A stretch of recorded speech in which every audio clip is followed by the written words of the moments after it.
Hey, remember this viral ad for a pooping accessory that got 40 million views in late 2015? Well, turns out the producers graduated from unicorn soft serve sketches to box office sensations about child trafficking, probably the most horrific subject matter one can think of. And unlike the Squatty Potty ad, there's no clever euphemisms to, soften the message here. Sound of Freedom is a disturbing, unflinching depiction of something beyond abhorrent. The film adapts the story of real-life federal agent Tim Ballard as he scours the depths of Central and South America to save children from the most vivid hell imaginable. And, of course, in the true spirit of the times, the reaction to the film has been pure cancer, and the reaction to the reaction equally carcinogenic.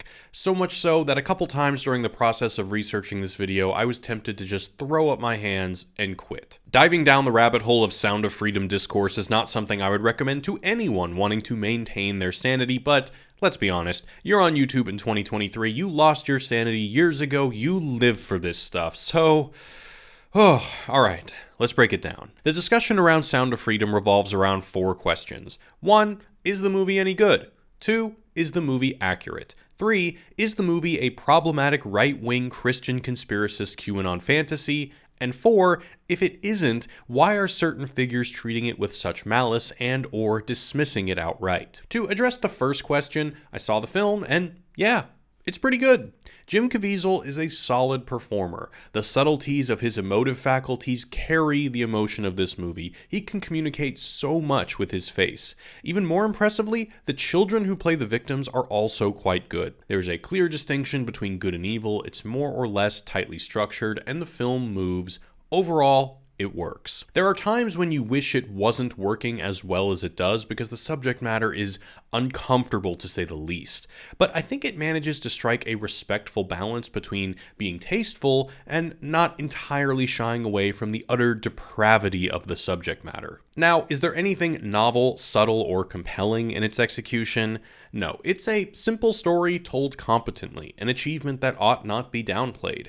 Now, perhaps there's an argument to be made that the exploitation of young children as the central conflict is akin to cinematic cheat codes, a kind of screenwriting hack that's guaranteed to elicit emotional investment, and maybe there's some sense to that take, but keep in mind, anything can be done poorly, and I think there's a stronger argument to be made that failing to execute on a topic that is so serious would be nauseating for other, more awkward reasons. So, on to the second question, is the movie accurate? Tim Ballard, the agent that Caviezel portrays, is active on the internet these days, and he's been forthcoming that the movie takes a fair amount of creative liberties to amp up the drama. For example, the third act portrays Ballard sneaking into the heart of a militarized rebel camp to save a single child, which did not happen in real life. Some scenes, however, are based on true events, like a sting operation that took place on an island, but here critics have pointed out that the movie only portrays children being saved, whereas in actuality it was mostly adults. At the end of the movie, some statistics display how disturbingly pervasive the problem is, especially in the US. According to some sources, it's hard to prove these numbers, and I don't have any privileged insights on the data, so I can't really add anything to the conversation here, but I think the question of the victim's age on the island is worth considering. The charge is that the filmmakers are forsaking their responsibility to portray the problem as accurately as possible in favor of inflating the most tragic elements as to make the greatest emotional impact. This brings up a couple interesting questions. If the purported goal of the movie is to raise awareness and promote change, is the distillation of the conflict to its most emotionally impactful elements justified? Does that rationale usurp the duty to do justice to the victims not represented in the movie? I find this claim to be a bit weak because it's a 2-hour movie, you're never going to be able to tell everyone's story, and when it comes to victims of such unimaginable crimes, it's ridiculous to open the conversation about whose pain is more worthy of depiction than others. Which brings me to the most interesting question. If narrative movies are representations of reality that are simplified in order to stir up our emotions, to what extent are all movies flattened visions of the real world that resonate because they help us make sense of a chaotic and impossibly complex world? world? I think we can answer that by moving to the third, much juicier question: is the movie a problematic Christian right-wing conspiracy QAnon fantasy? God is mentioned one time in the film in a relatively universal intonation. Honestly, your average Scorsese movie has more Jesus in it, so I think we can cross off the Christian thing. Does it peddle in QAnon conspiracy theories? The movie doesn't have anything to do with elite cabals in the US harvesting the blood of children or controlling the world. Although the film cites a statistic at the end suggesting that the largest market for child trafficking is in the USA, you'd be hard-pressed to find any evidence that the film accuses a particular group. So, it's not Christian, no QAnon conspiracies, we can go home now, right? Well, not quite. This is where most of the hot take industrial complex stops its criticism, that the movie as such is not guilty of perpetuating conspiracies and thus does not warrant the unnecessarily divisive criticisms. Analyzing a film in a vacuum does have its merits, but as soon as we open the conversation about Sound of Freedom as a cultural artifact, we're no longer just talking about the movie as such. We're talking about how the film points outside the edges of the frame and is invoked to further motivations outside of the text. Essentially how the sentiments of the movie can translate to the real world, mutate, and take on a life of their own. And there's plenty of motivation to open this conversation. Not only does the film explicitly ask us to connect the film to real-world events with the stats at the end, but Caviezel is an active participant in Q-linked events, and Ballard has humored certain Q conspiracies, such as children being smuggled via Wayfair furniture. Plus, when certain relevant figures say things like this, and that's why your movie is such a big success. It's an incredible movie. This is much more than entertainment. This is knowledge that can lead to something very important. There's plenty of justification to look at a larger context. The most common charge one hears is that the movie is QAnon adjacent, or is tinged with Q, or is a right-wing conspiratorial fantasy. The Shoe on Head review brought up a solid point. It's a movie about a real and horrific problem, so how wildly inappropriate is it to paint one's concern for innocent children as a hidden, perverse fantasy? Calling it fantasies is like really weird. Like, it's based on a true story. It's still a real thing that happened and does happen. Well, I'm going to venture into territory that some may consider hyper-charitable and say there's a bit of a misunderstanding about the word fantasy. Usually when we think of the term fantasy, we think of something that reflects our innermost desires, an event we deeply wish to realize, or an object we hunger to attain. Now, if that's the operative definition of fantasy used when making this charge, then it's just as absurd as reviewers have suggested. However, there's another meaning the term fantasy carries that I alluded to in my last video about Barbie, the ideological fantasy, and here we have to recognize some merit to the criticisms. But first, I think it would be helpful to define ideology. Ideology is most simply stories we tell ourselves about ourselves that help us make sense of the world and our place in it.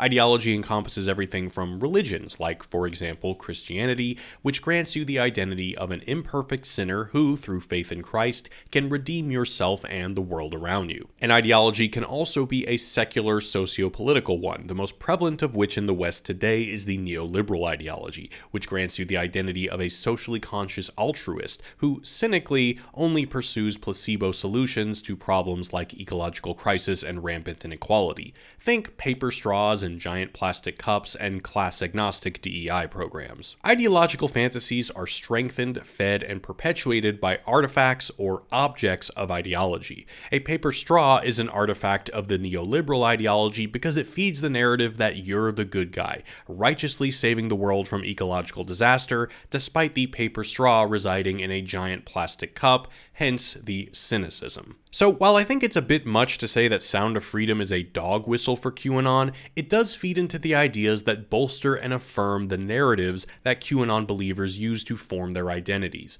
It's a bit of a subtle distinction, but I want to be very clear. This does not mean that this ideological fantasy isn't true. In my last video about Barbie, I brought up the Lacanian story of the jealous husband who is suspicious that his wife is cheating on him. Even if his wife really is cheating on him, his jealousy is still pathological because he needs the jealousy to make sense of his identity as a person deserving a certain kind of love. Likewise, even if what Sound of Freedom depicts is true and worthy of our passions, that passion is still pathological because it serves a a function outside of saving children. It supports a framework to understand the world and our place in it as righteous fighters for truth against a powerful, unspeakable evil who are the source of all of our problems. So, under this definition, Sound of Freedom qualifies as a very online conspiratorial conservative ideological artifact that feeds into ideological fantasies, just as the paper straw is a neoliberal ideological artifact. It's not a dog whistle that wink wink nudge nudges the audience into thinking that the child traffickers are stand-ins for the elite cabal from the Q conspiracy, but it can strengthen people's convictions in the stories we tell ourselves about ourselves. It's disingenuous to stop the conversation at, well, it's not in the movie, so it's not a problem, as so many hot takers have done, and we don't even have to talk about nebulous philosophical matters to prove it. All you gotta do is search Sound of Freedom on YouTube to witness bad actors capitalizing on the film to perpetuate these Q narratives. This seemingly AI-generated video straight up lies and says the movie exposes the Hollywood elite, which again is false. And according to the film, there is a lot of human trafficking going on in Hollywood that nobody is willing to talk about. There's also a genre of deceptively edited YouTube videos that promise a celebrity like Denzel Washington, Jim Carrey, or Mel Gibson speaking out and exposing the truth, which is never delivered upon. Why are they doing this? Because there's a market for it. People want to believe it. That's what ideological artifacts provide, a reason to believe. And anytime there's a gap in the ideological market to be filled, some YouTube shyster is gonna fill it. These videos wouldn't exist if the movie wasn't an effective ideological artifact strengthening ideological fantasies. This brings to mind a person I've been reading about lately who is depressingly considered a figure of renewed relevance, Carl Schmitt, also known as Austrian Voldemort's most revered constitutional theorist. Now, why is the crown jurist of the Third Reich popular again? Well, although the bulk of his intellectual legacy is about constitutional theory, he did have some strong thoughts about the viability of democracy. He believed what he called the political was fundamentally about the distinction between friend and enemy, and that parliamentary democracy was essentially an ever-intensifying, spiraling process of increased enmity between groups that would eventually result in a destabilizing civil war. So in order to sustain itself, democracy needs some minimum semblance of ideological homogeneity, and the best way to build this is through a myth, a fantasy that arouses people to organize around a collective will. Basically, democracy needs a near universally adopted ideology, and the best ideologies are the ones that separate friend from enemy through an epic myth that endows the population with a majestic political form that people can rally around. With the culture war drawing very ugly lines between friend and enemy, and the increasing prevalence of incredibly strong narratives or myths that frame politics as an epic battle of good versus a cabal of evil elites guilty of the most horrible sin imaginable, the relevance of Schmitt can make you feel a bit queasy. Caviezel even uses mythic religious language when speaking about the issue. And with the Holy Spirit as your shield and Christ as your sword, may you join Saint Michael and all the angels in defending God and setting Lucifer. On to the last question. Why is the media hating on this movie so hard? While many have criticized the movie fairly, there's also a number of silly bad faith arguments, like this Rolling Stone article accusing fans of having brainworms.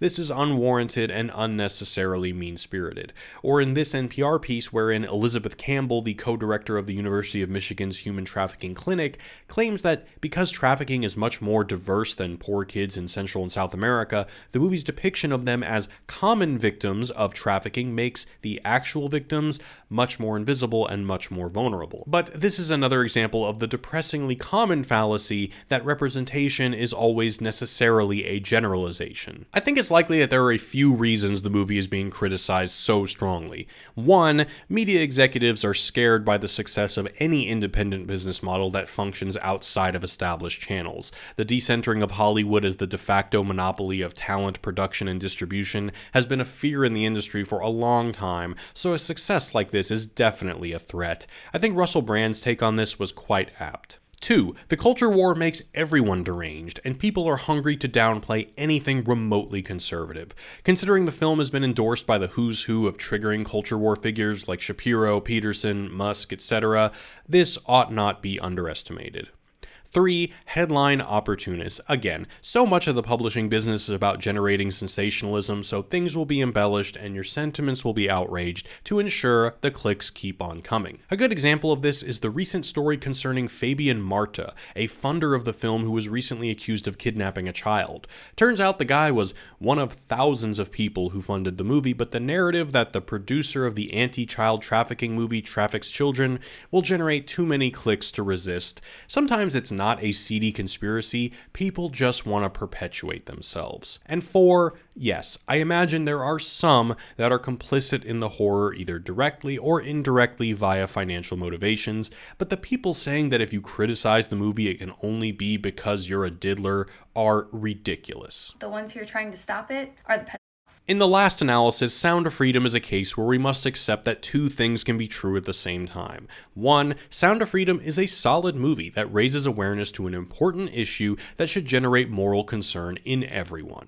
And 2. Sound of Freedom is an object of ideology that can feed people's desire to believe Q-type conspiracies. Is Sound of Freedom going to be that myth that propels us to civil war a la Schmidt? I doubt it. Some people are going to get riled up, the producers are going to embrace whichever audience gives them the most money, and it will be forgotten about before Election Day. Overall, it's a cultural event that I have mixed feelings about. On the one hand, it's a decent movie that's made a ton at the box office, and with cinema in such a precarious state, we need all the wins we can get.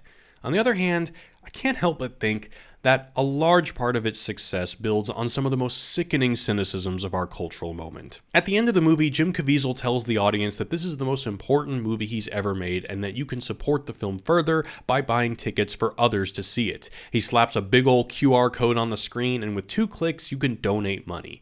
Even if we grant that this is a good cause that will make a material impact for some of the most unfortunate people on the planet, the sharks of Hollywood won't see it that way. They'll only see opportunity. It's no longer enough to entertain people, to give them a sense of wonder. The summer of 2023 has proven that the best entertainment is tribal entertainment. The best way to get people to open their wallets is by convincing them that they have a moral imperative to do so. I mean, that's why the Daily Wire is as successful as it is. With the unexpected hits of the summer being Barbie and this movie, I fear the only thing Hollywood producers will come away with is that we need more movies that feed into the divide. This will be the 3rd video in a row where I mention Angier's monologue at the end of The Prestige. The audience knows the truth, but if you could fool them, even for a second, then you could make them wonder.